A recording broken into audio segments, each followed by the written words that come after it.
Varahi silks వారి grand festive celebrations పొందండి 10,000 రూపాయలు ఆపై కొనుగోలుపై బంగారు నాణెం ఉచితంగా. బీఆర్ఎస్ భవన్ దగ్గర ఉన్నాం, మాట్లాడడం. చాలా మంది కార్యకర్తలు నాయకులు వచ్చినారు. సో కేసీఆర్ని చూడడానికి వచ్చినారు. అన్న ఏంటి చాలా రోజుల తర్వాత కేసీఆర్ గారు భవన్కి వచ్చారు. సో మీరు ఏం చెప్పాలనుకుంటున్నారు? లేదంటే కేసీఆర్ వ్యూహం ఎలా ఉండబోతుంది? కాంగ్రెస్ పార్టీ పరిస్థితి ఏంటి? కేసీఆర్ గారు బయటికి వెళ్లకుండానే కాంగ్రెస్ బీజేపీలకు పోపించిండు. ఈరోజు బయటకు వస్తుందంటే తెలంగాణ యావత్ 4 కోట్ల మంది తెలంగాణ కేసీఆర్ గారి స్పీచ్ కోసం ఎదురు చూస్తుంది.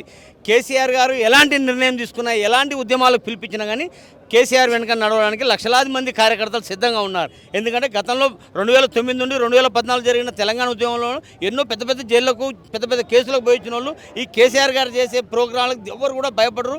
పోలీసు వాళ్ళకు కానీ కాంగ్రెస్ పార్టీ నాయకులకు కూడా భయపడకుండా మొన్న జరిగిన సర్పంచ్ ఎన్నికల్లో 4,000 పైసలకు గెలిచి చాలా పెద్ద ఎత్తున గెలిచారు.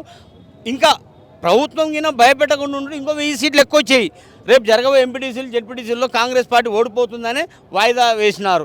దాని సందర్భంగా ఇవాళ కేసీఆర్ గారు ఏం నిర్ణయం తీసుకుంటారా, వాళ్ళ తీసుకునే నిర్ణయం పార్టీకి ఏ విధంగా భంగం కలుగుతుందని అవతల పార్టీలు భయపడుతున్నాయి. కాబట్టి ఈరోజు కేసీఆర్ గారు ఏదైతే మీటింగ్ పెట్టిండో ఈ మీటింగ్ కోసం మేము ఏప్రిల్ 27వ తారీఖు కేసీఆర్ గారిని వరంగల్లో బహిరంగ సభలో చూసాం. తిరిగి ఈరోజు హైదరాబాద్ తెలంగాణ భవన్లో చూస్తున్నాం.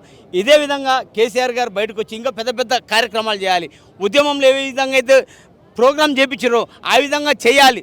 ప్రభుత్వం వచ్చేదాకా ఎలాంటి ఉద్యమాలైనా చేయడానికి కార్యకర్తలు సిద్ధంగా ఉన్నారు. కేటీఆర్ మొన్న సభలో మాట్లాడుతూ చెప్పిండు, మేము కొద్దిగా క్యాడర్ను దూరం పెట్టినాం. సో అది తెలుసుకున్నాం. ఇప్పుడు క్యాడర్తో వెళ్తాం.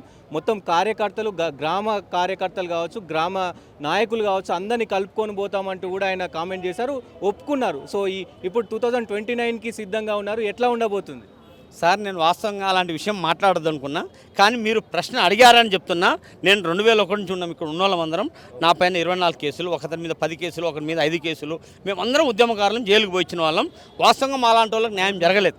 కానీ నిన్న మొన్న కేటీఆర్ గారు ఏదైతే మాట్లాడారో మాలాంటి వాళ్ళకి చాలా ఫ్రస్ట్రేషన్, మంచి సంతోషం వచ్చింది.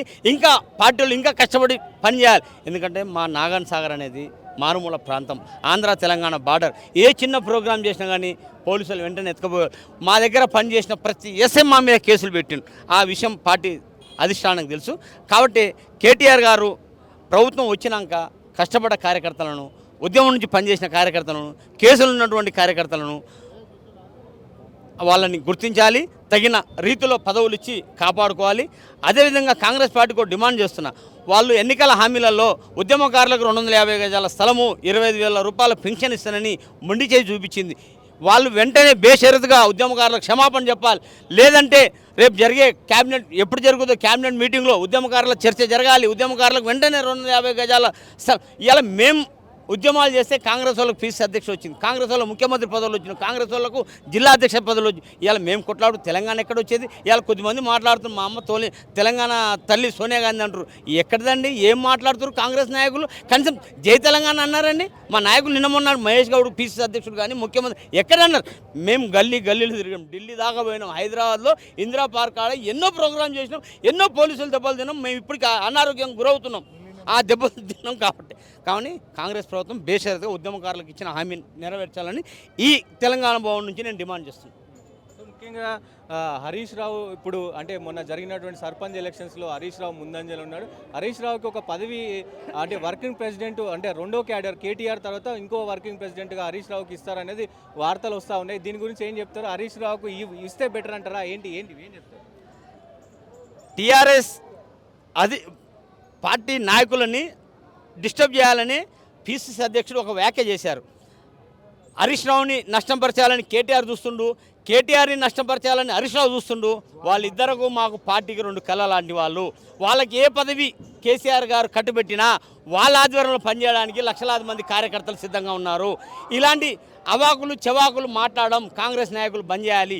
టీఆర్ఎస్ పార్టీ మా నాయకుడు కేసీఆర్ గారు, మా పార్టీకి 2 కళ్ళు కేటీఆర్ గారు, హరీష్ రావు గారు. ఎందుకంటే వాళ్ళు ఎలాంటి హరీష్ రావు గారికి పేరుంది ట్రబుల్ షూటర్.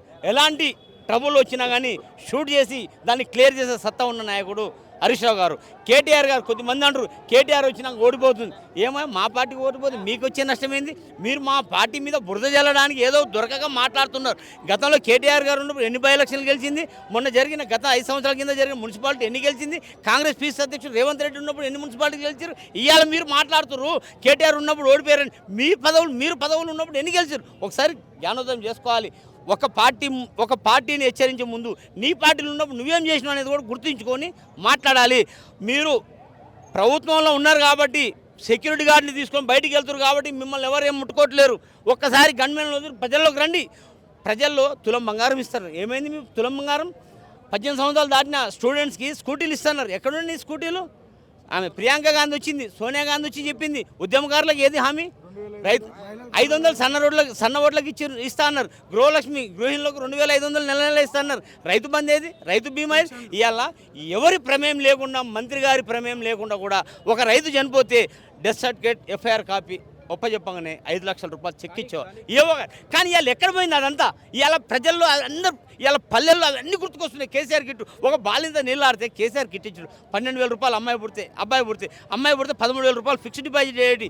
అంగన్వాడీలో పోతే మంచి ఫుడ్, నాణ్యతమైన భోజనం పెట్టేవాళ్ళు, గుడ్డు ఇచ్చేవాళ్ళు. ఒక బాలింతకు మన ఇంట్లో చూసుకునే మహిళకు ఆడబిడ్డ ఎట్ట చూసుకుని ఆ విధంగా చూసుకున్నాం. ఇవాళ ఏం జరుగుతుంది? ఎక్కడ మన వరంగల్ జిల్లాలో ఆమె నిన్న తనిఖీలు చేశారు సురేఖ గారు. ఏం జరిగింది? ఎట్లుంది మీ హాస్టల్లో పరిస్థితి?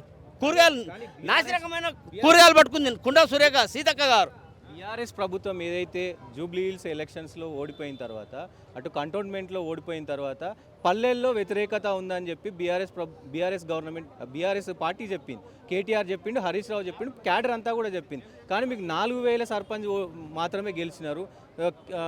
కాంగ్రెస్ మరి ఎక్కువ గెలిచింది కదా. నిజంగా వ్యతిరేకత ఉంటే మరి ఇంకా ఎక్కువ గెలిచే అవకాశం ఉంటుంది కదా బీఆర్ఎస్. ఒక్క నిమిషం. వాళ్ళు పార్టీ గుర్తులు లేకుండా గెలిచిండ్రు.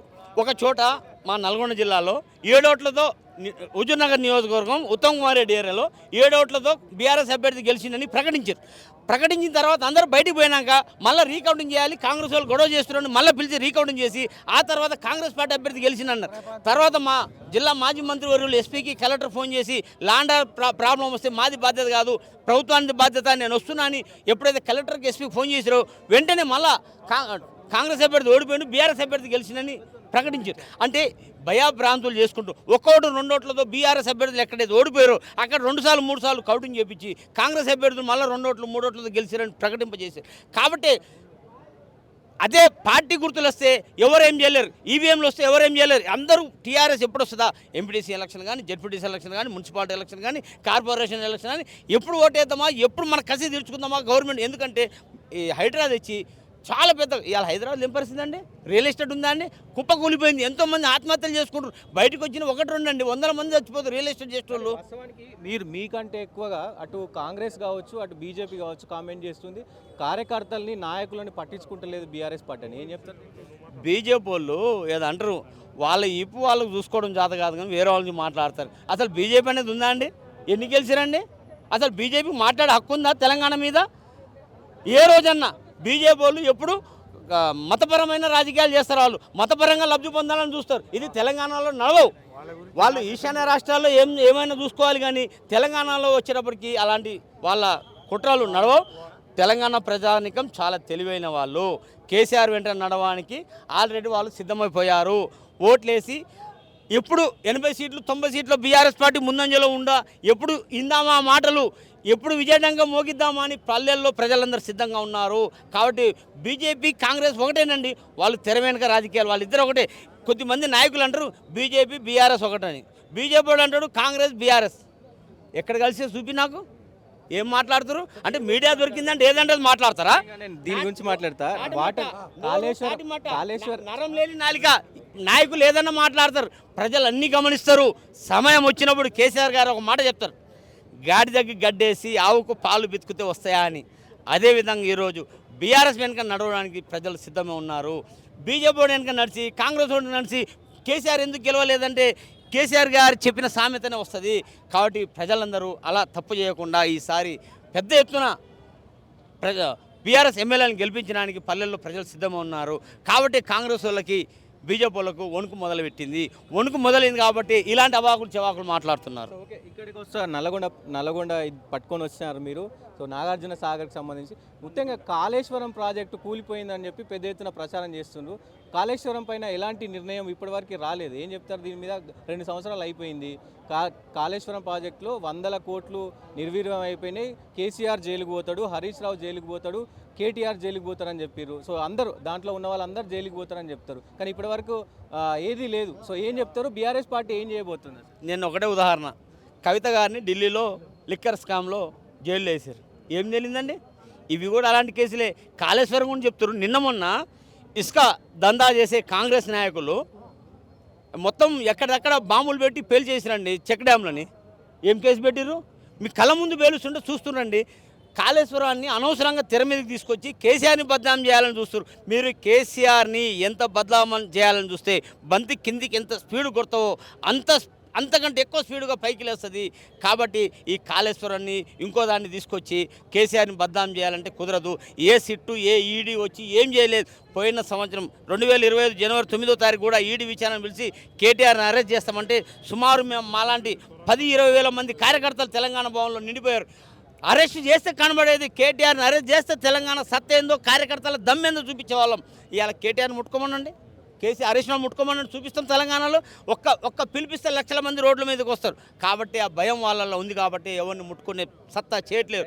వాళ్ళు చేసిన పనులలో నాణ్యత ఉంది కాబట్టి వాళ్ళ జోలికి పోవట్లేదు. కాకపోతే మీడియా ముందుకు వచ్చినప్పుడు ఏదో మాట్లాడుతూ నేను కూడా ఆయనకంటే ఎక్కువ మాట్లాడినా ఏదో చెప్పుకోవాలని, అంతే తప్ప అయ్యేది లేదు, చేసేది ఏం లేదు. రెండోది, మేము నందికొండ మున్సిపాలిటీ నల్గొండ జిల్లా తరపున వచ్చినాం. ఈ డ్యామ్ ఫోటో ఎందుకు తెచ్చినామో చెప్తా. సార్కి నీళ్ళంటే ప్రేమ, చాలా పాయలం.